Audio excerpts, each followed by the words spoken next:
ये थाई भाषा में इनको फैयानाग बोला जाता है और संस्कृत में शेषनाग। ये लाओस की राजधानी विंटेन का सबरब है, आउटर एरिया। चलिए आइए इसको और पास से देखते हैं। Good morning. आज मैं हूँ थाईलैंड के लीस्ट बॉर्डर्ड एरिया, शहर का नाम है मुएंग कान, और मैं रात को इस होटल में ठहरा था। अभी मैं चेकआउट कर रहा हूँ यहाँ से और मैंने लगेज ऑलरेडी गाड़ी में रख लिया है। इस होटल का नाम बीके प्लेस है। चला बीके प्लेस है। इस होटल का नाम बीके प्लेस है और जो इसका स्टार्टिंग कैटेगरी रूम था बहुत ही बढ़िया था और कुल 550 बात में विदाउट ब्रेकफास्ट। 550 बात का मतलब हो गया करीब करीब 1300 या 1400 INR में। मैं यहाँ स्टे था, रूम में 2 पानी की बॉटल्स फ्री थी और चाय और कॉफ़ी भी इसमें इंक्लूड थी। पर बैंकॉक से ये शहर करीब 850 किलोमीटर दूर है और बस में करीब यहाँ पे किराया आने का 1000 बात लगता है। From my side I will give the number from 5 out of 10. So let's go to the exploring the new destination. मेरी गाड़ी और चलते हैं। बारिश हल्की हल्की हो रही है, बाहर निकलते हैं और देखते हैं किस तरह का सिचुएशन और किस तरह का माहौल और किस तरह का मौसम रहता है पूरे दिन में। वैसे यहाँ पे फोरकास्ट ये हुआ है कि अगले 7 दिनों तक बारिश होगी।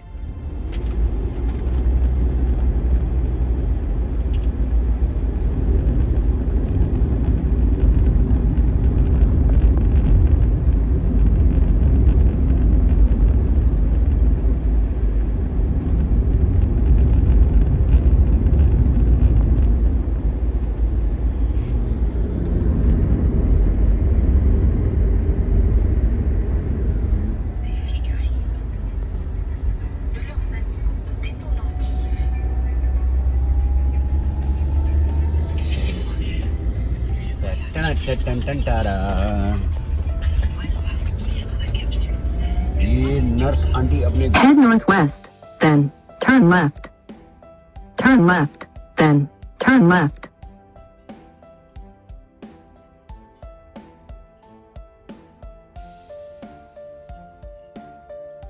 Turn left, then turn left.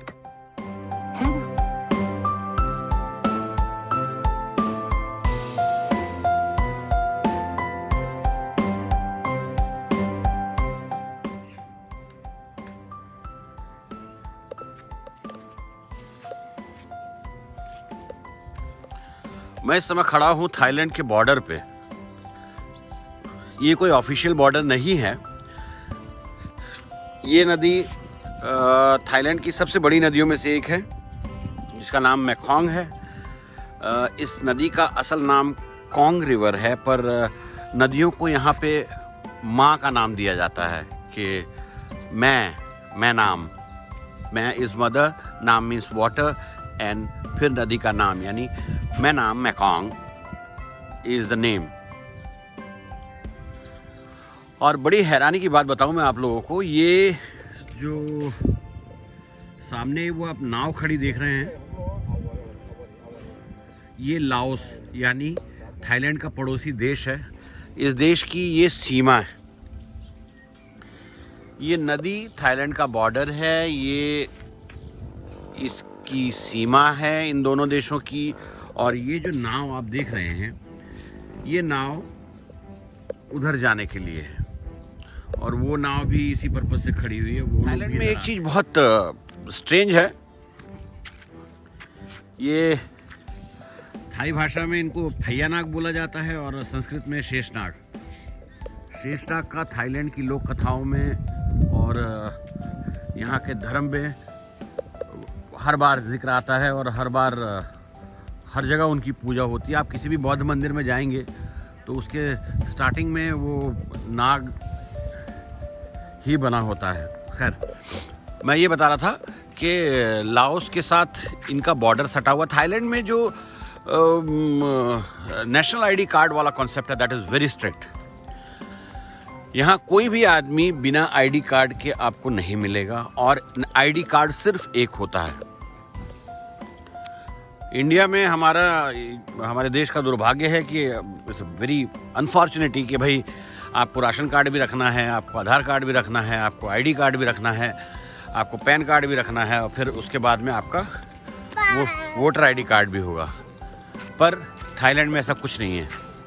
Thailand में आपका एक नेशनल आईडी कार्ड होता है जिसे बात प्रशासन कहते हैं और वही आपकी आइडेंटिटी और वही आपकी पहचान।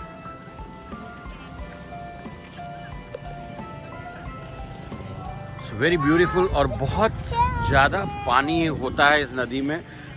मैं पिछले साल अक्टूबर में बाइक पे राइड करके नखोन फनोम एक जगह है, यहाँ पीछे छूट गई वो, वहाँ तक आया था और वहाँ उस समय भी इस नदी में इतना ही पानी था।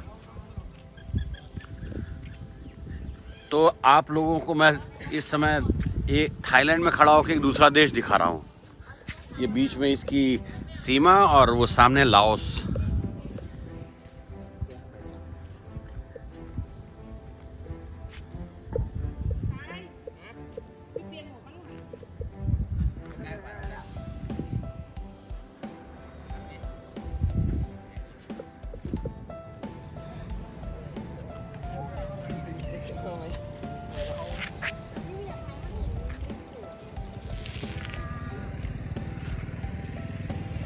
बहुत धूप है, बहुत गर्मी है।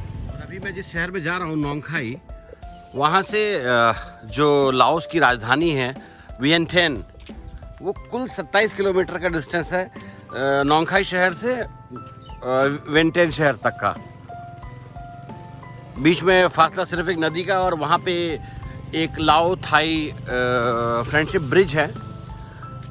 मैं कोशिश करूंगा कि अगर मुझे परमिशन मिलती है और मैं अगर वहाँ तक जा सकता हूँ तो मैं ड्राइव करके वहाँ तक जाऊँगा and then I will shoot, make some pictures and still and videos, सब कुछ वहाँ से बना के लाऊंगा। वैसे मेरा इस साल 2020 में लाओस और कंबोडिया बाइक से जाने का प्लान था 100%, पर वो कहते हैं ना, अब पछताए होत क्या जब कोविड चुग गया खेत। तो कोविड ने बहुत सारे लोगों की बहुत सारी प्लानिंग पे पानी फेरा है। मैं भी उसमें से एक हूँ। ये यहाँ का स्ट्रीट फूड, ये सॉसेज और कॉफ़ी सब कुछ बेच रही हैं। ये वाले भैया पता नहीं क्या बेच रहे हैं, ये इज़ डिसेबल्ड। और ये कोल्ड ड्रिंक और मिक्स सेलिंग पॉइंट है इनका। फ्रूट भी बेच रहे हैं और ये आइसक्रीम और जेली शेक। ऑफिस है, इमिग्रेशन ऑफिस है थाईलैंड का, जो कि इस बॉर्डर पे उधर से आने वाले लोगों को मैप करता है, उनको परमिट करता है। This is a small Komodo, my God.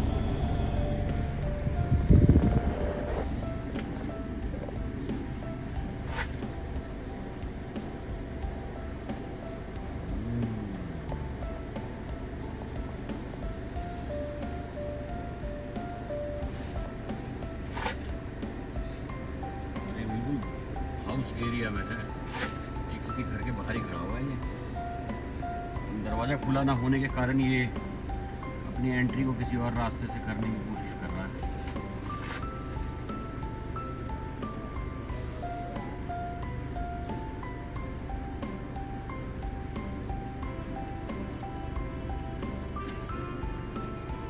Reptile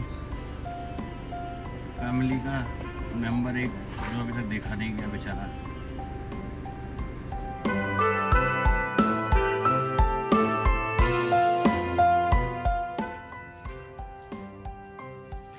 मैं वहाँ उस मंदिर से चला तो रास्ते में मैंने भगवान बुद्ध की एक बहुत बड़ी मूर्ति देखी, तो मैं रुक के शूट करने का मोह नहीं छोड़ पाया। मैंने कहा चलो देख कर आते हैं। और ये भगवान बुद्ध की कम से कम 150 नहीं, गलत, ये करीब 300 के आसपास फीट ऊंची है।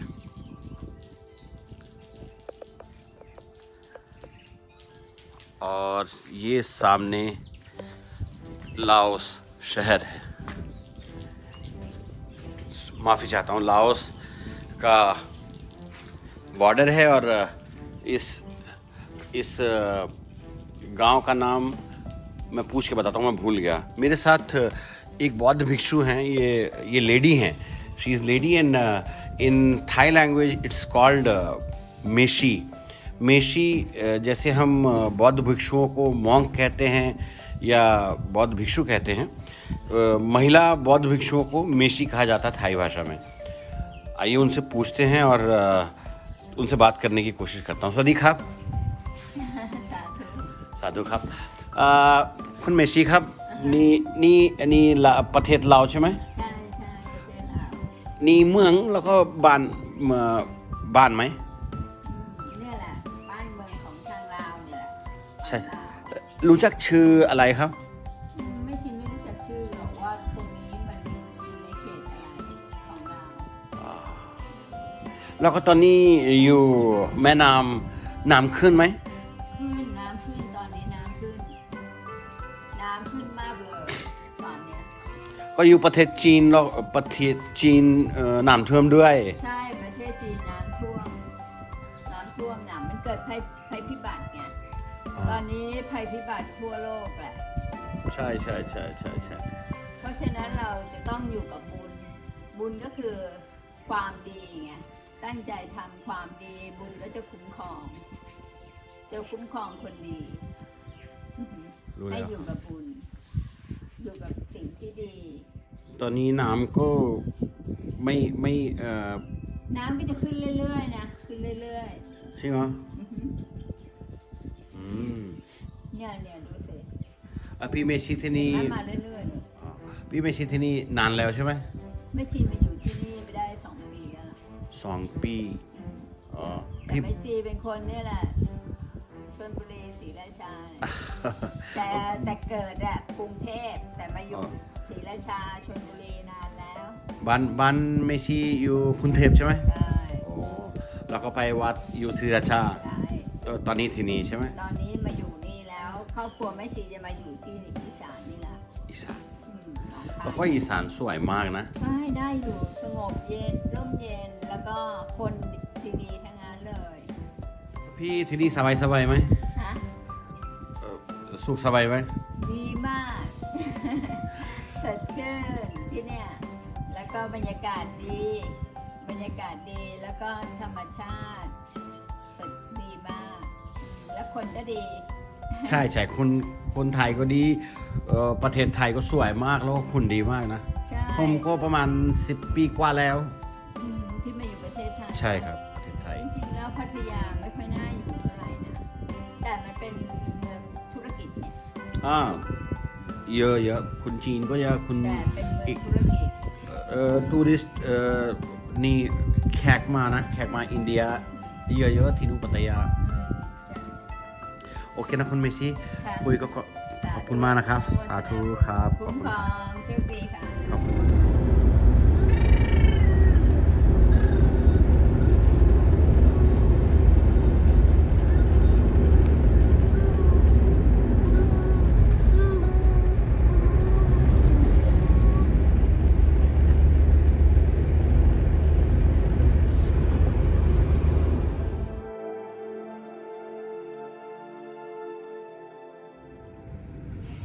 मैं इस समय खड़ा हूँ थाईलैंड के ईस्टर्न एज वाले शहर नोंगखाई में।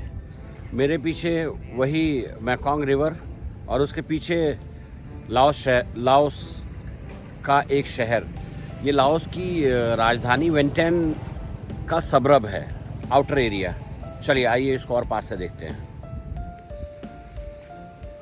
इस समय मैं खड़ा हुआ हूँ मैकोंग नदी के किनारे पे, थाईलैंड की ज़मीन के आखिरी हिस्से पे। सामने माफ़ी चाहता हूँ, लाओस की राजधानी वियंटियन का सबरब आउटर सिटी मुआंगडोन नाम है इसका। ये शहर है, सामने आप देख सकते हैं बहुत सारे मोबाइल टावर्स और मंदिर और बड़े घर विलास जो रिवर व्यू साइड हैं। और ये नदी जो मेरे पीछे आप देख रहे हैं, इस मैकॉन्ग नदी की लंबाई करीब 3,500-4 हज़ार किलोमीटर है। ये चाइना से निकलकर और चाइना के बाद लाओस में घुसती है, लाओस के बाद चाइना के बाद वियतनाम में घुसती है, फिर लाओस में आती है, फिर थाईलैंड में। बहुत लंबा ट्रैवल करने के बाद ये कंबोडिया में घुसकर वापस वियतनाम में घुसकर समुद्र में समाती है। और इस नदी का पानी अप्रॉक्सीमेटली पूरे साल ऐसा रहता है। यहाँ पे कुछ जो नावें हैं आगे तक ऊपर म्यांमार के बॉर्डर तक लेके जाती हैं। ये 2 भैयानाग की बहुत बड़ी बड़ी वाली मूर्तियां यहाँ बनी हुई हैं।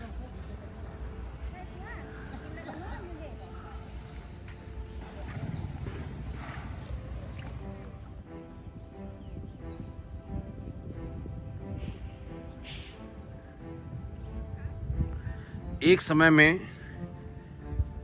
थाईलैंड, लाओस और म्यांमार, ये तीनों का जो एक साथ मिलने वाला एरिया था वो गोल्डन ट्रायंगल कहलाता था।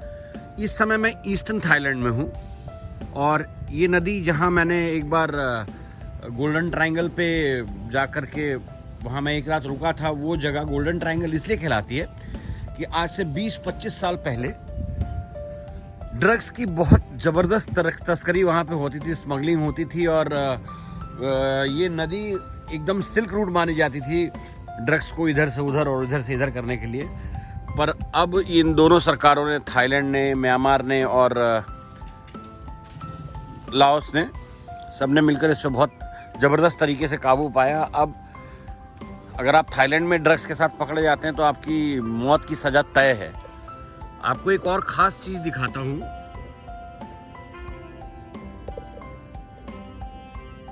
ये जो फ्लाईओवर देख रहे हैं आप, जो पुल बहुत दूर नदी में बना हुआ, इसका नाम थाई लाओस फ्रेंडशिप ब्रिज है। थाई भाषा में इसे कहते हैं सफान मितफाप, यानी कि मित्रता के भाव से बना हुआ पुल। ये दोनों देशों ने मिलकर बनाया है और थाईलैंड की कंडीशन फाइनेंशियली बहुत स्ट्रांग है लाओस के मुकाबले, तो काफ़ी सारा पैसा थाईलैंड ने दिया है। और ये ऐसे 3 पुल बने हुए हैं यहाँ पे, जिसमें से एक नोंगखाई में है, एक नखोन फनोम में है और एक उससे आगे। मुझे मौका मिलेगा तो अभी मैं आपको वहाँ भी लेके चलूँगा, अगर मुझे वहाँ जाने की परमिशन मिलती है और अगर कोई रिस्ट्रिक्शन ना हुई तो। अब देखो यार, मैं तो कल मैंने संभावना तो बताई थी तुझे, अगर मर गया तो बहन तो बहुत आफत आएगी। हाँ ये भी ठीक है, चल ऐसा भी होना चाहिए।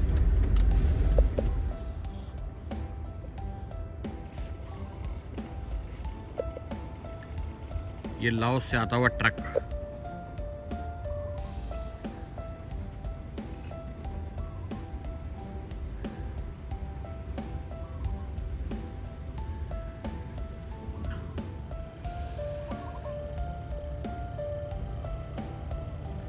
ये बहुत बड़ा डिस्प्ले आउटलेट खाली है। आप लोग चाहें तो अपना एडवर्टाइजमेंट दे सकते हैं यहाँ पे।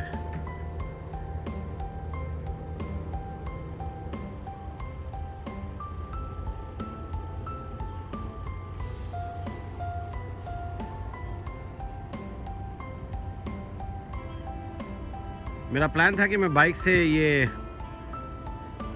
ब्रिज क्रॉस करके लाओस जाऊंगा और फिर मेरा आगे वियतनाम जाने का प्लान था, पर दिल की दिल में इधर ही रह गई। और ये मेरे पीछे जो आप ब्रिज देख रहे हैं, ये है मेरा आज का फाइनल डेस्टिनेशन। आज मैं सुबह बुएन कान से शुरू हुआ, करीब 200 किलोमीटर मैंने कार ड्राइव की और मेरे पीछे है थाईलैंड लाओस फ्रेंडशिप ब्रिज। ये ब्रिज करीब 1.25 किलोमीटर लंबा है और उस कोने से लेकर के उस कोने तक, बल्कि ज़्यादा भी हो सकता है, 1.25 किलोमीटर लंबा है और इसे बने हुए करीब 8 साल हो चुके हैं। और ऐसा ही एक ब्रिज और करीब 150 पौने 200 किलोमीटर पीछे है। ये पूरी लैंड नदी के साथ साथ इस तरफ थाईलैंड, उस तरफ लाओस, मेरे पीछे आप लाओस देख सकते हैं वो सामने। और एक और बहुत बढ़िया चीज़ दिखाता हूँ आपको, ये एक बहुत बड़ा स्लाइडिंग पॉइंट बना हुआ है वहाँ पे, या तो किसी वाटर डिस्पोजिंग का है या कुछ और है। तो ये था हमारा आज का destination final, Thailand Laos friendship bridge.